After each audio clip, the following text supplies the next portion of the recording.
Y'all can go ahead and have a seat, please. Thank you, Colonel Jackson. First of all, I'd like to welcome everyone here, give some special thanks to, of course, every veteran that's here with us today. We also have Mary Morris with the City of Lake Charles, Stuart Weatherford, Dana Jackson, Mark Eckerd, of course, Mayor Roach. We have with us here today Brian Beam, our parish administrator, Hunter Hall with Senator Cassidy's office, Charles Dalglish with Congressman Busani's office, and Thomas Green with the Veterans Affairs Commission, Louisiana Department of Veterans Affairs. Thank you all for being here. This was inspired by Colonel Jackson's recent update to the police jury several weeks ago. After that depressing update and the depressing state of affairs that we again realized we found ourselves in, I talked with Mayor Roach, talked with Colonel Jackson, and said maybe we can get together for some type of joint press conference to really show that we are united as local governmental agencies. Not only a resolution by the city, not only a resolution by the parish, but that we're really speaking as one cohesive unit here to express the outrage that we feel over this situation. Some people said, oh, you're beating a dead horse. The VA is really not going to pay any attention to you. Why go through the rigmarole of this? That may be right. But I will say, if we can get one thing out of today, it would be that we can communicate locally with people. I think you would agree a lot better than Washington, D.C. can. And every opportunity that we have as locally elected officials to educate people on the shameful state of affairs that we have here with our VA clinic and encourage them to make their voices be heard, as we do on a daily basis. If we can encourage those two things, I think we've done our job today. I usually believe that the best way to kill a party is for politicians to talk too long, and so I'm not gonna kill the party, but I do want to tell one story, one reason why I'm kind of passionate about this. My grandmother, Mrs. Hunter, is probably the biggest inspiration of my life, and other than her family, the thing that she was most proud about was being a Navy wave in World War II. And towards the end of her life, when her mind was starting to go, I remember she always said to me, don't worry, because I'm a World War II veteran, I was in the Navy, the VA will take care of me, whatever health problems I have when I get older, please know I don't want to be a burden on you all, the VA will take care of me. I want to tell you how disappointed I was when we tried to actually fulfill that promise to my grandmother made by the VA. It was drive 2 hours east, drive 2 hours north. My grandmother was 88, 89 at the time. We didn't want to do that to her.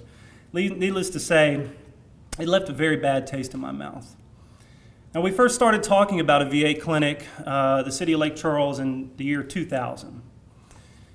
Ladies and gentlemen, we have fought and won wars in less time than it has taken to get a VA clinic built in Lake Charles, Louisiana. We have built billion-dollar skyscrapers in less time than it has taken to get a VA clinic here in Lake Charles, Louisiana. We stand before you today outraged, embarrassed. It is really just a shameful state of affairs.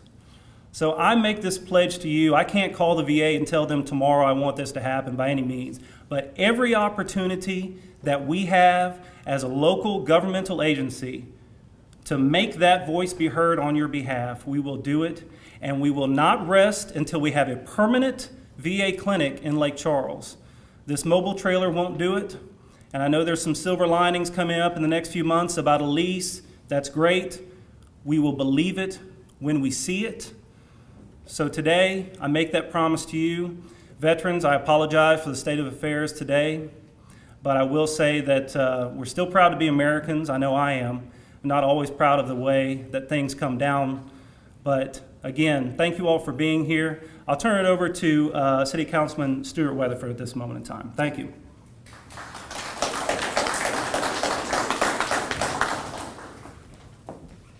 Thank you. I just wanted to come and speak on behalf of the City Council, and Nick's already mentioned those that are here, and they're here in support of this endeavor as well.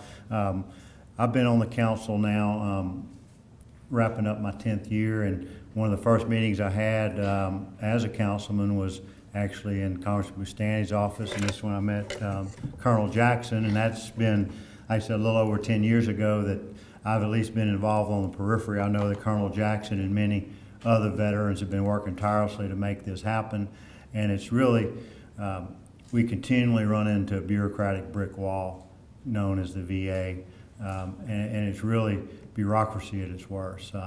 We've had so many stops and starts on this endeavor. We're supposed to have a permanent clinic. They had, I think this is the third or fourth RFQ that they've come out with, and they seem never to be able to get it right. And it's really just unconscionable that bureaucracy can be that bad and leave our veterans uncared for, who sacrificed time away from their families. Many have sacrificed limbs, have continuing injuries and harm from fighting for our freedoms, and it's really unconscionable the treatment that you get. And like Nick said, the little trailers that are out there on Fifth Avenue just aren't cutting, providing the quality care that you've earned and deserve. And we on the council and the mayor's going to have a lot to say as well. How hard he's been working since he's been mayor with Colonel Jackson trying to make this happen. So we're going to continue to bark as loud as we can. Hopefully we will eventually get y'all the clinic that y'all deserve. Know that we're at the City Council here to support y'all, and anything we can do to help that endeavor, we certainly will. Thank you.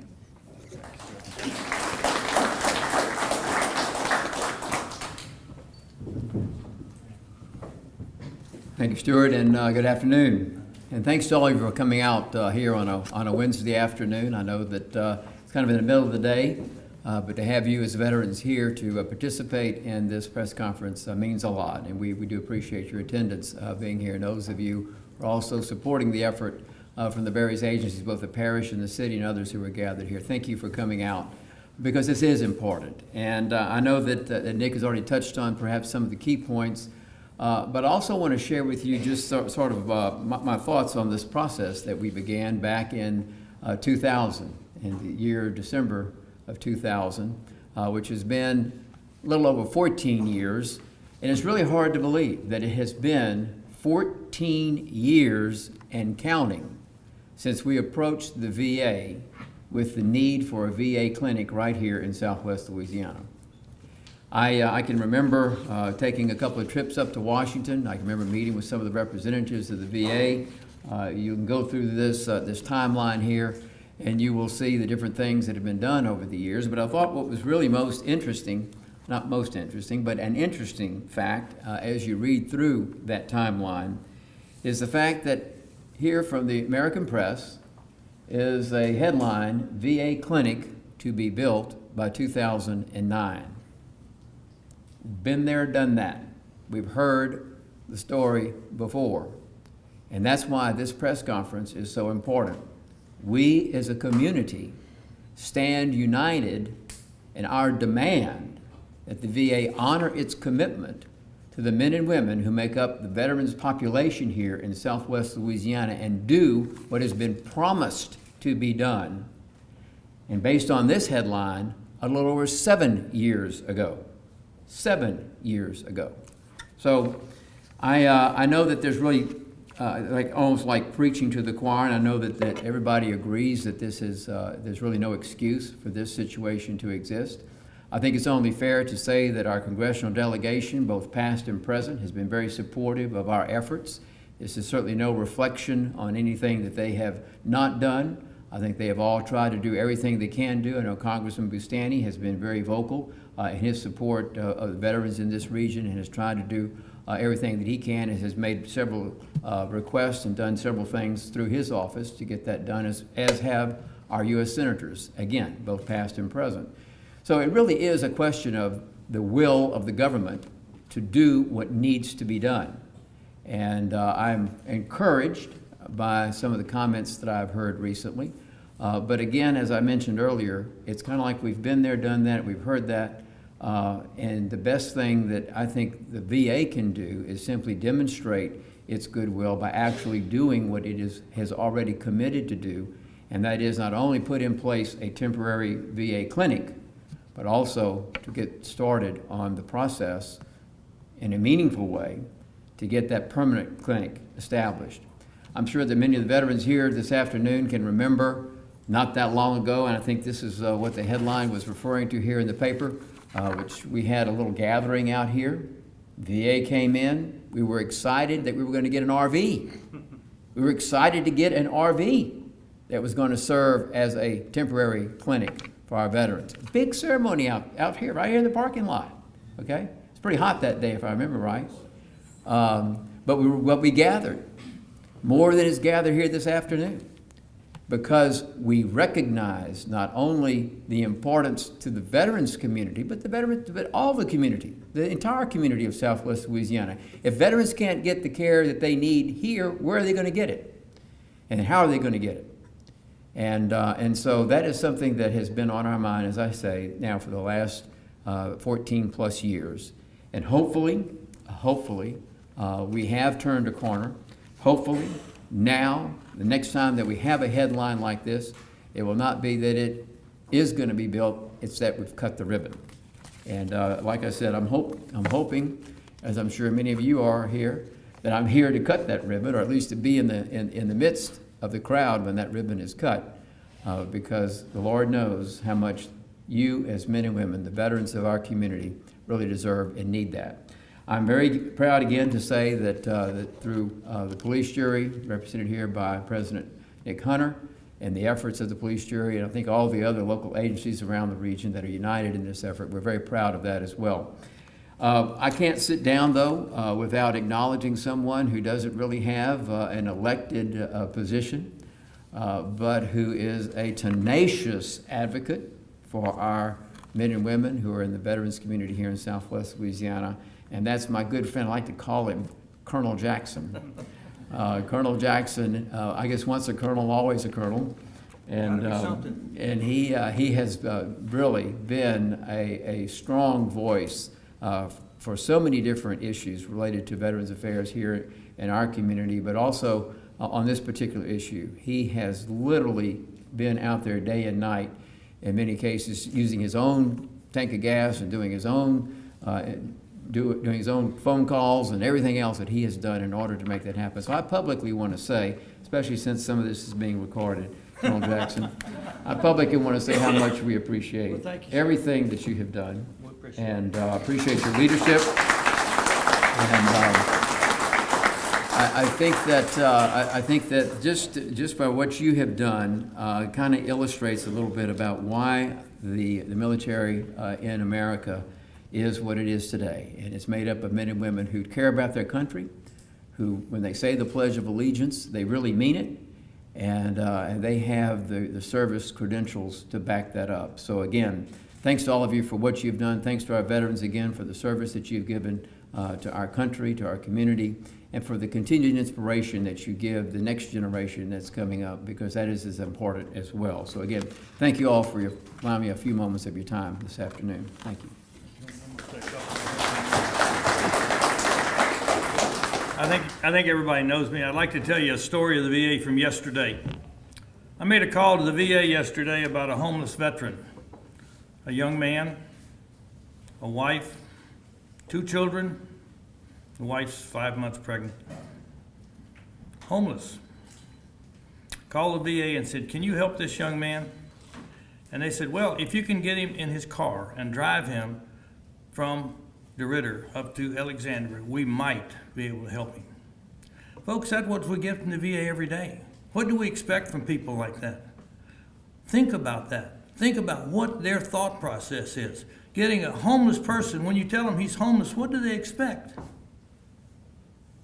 Get in his car and drive 90 miles to Alexandria and they might be able to help him. Turned out they decided he wasn't a veteran. He'd only been through basic training, AIT, and was there and still serving in our military today, but they couldn't help him. Veterans Administration, folks, you wonder about it. Last week I spoke with the real property executive in Alexandria. He told me that the RFP request for proposal will be on the street by Monday. Yesterday, I talked to the director of the hospital, and he said, well, that's not quite true. It should be out in a couple of 3 weeks. We're already, if this interim clinic starts today, we might be in it in December. We might. Now, these are facilities, folks, that a doctor could move in and start practicing medicine tomorrow. And the VA is going to take at least 6 months to look at these facilities. The system is broken, folks. The VA, is it money? Absolutely not money. Money is appropriated. Congressman Boustany had a bill that passed called the Chance Act. The money was there. The money was there for the Lafayette Clinic, and the money's there for the Lake Charles Clinic. They just can't seem to get their professional act together to make it better. And we as veterans are tired of this, folks. I told the city council, and I've told the city and also Calcasieu Parish Police Jury that when we open a clinic, I would really hope I'm still there. And I'm only 73. So, let's look and think about what we're doing with our World War II veterans. It's 110 miles from here to Alexandria. We drive it. I've got to go up there Monday for a 10-minute procedure that we could be done here in Lake Charles. The VA does not use its facilities-wise. They're just not veterans friendly. And really, that's all I've got to say. We're about, like I said, if we have an interim clinic, we got 2 or 3 good places out there that could be ready to go tomorrow, if not late this afternoon. I've been through them. I've seen them. They're ready. Why can't we get the VA to do something to help us get those things open?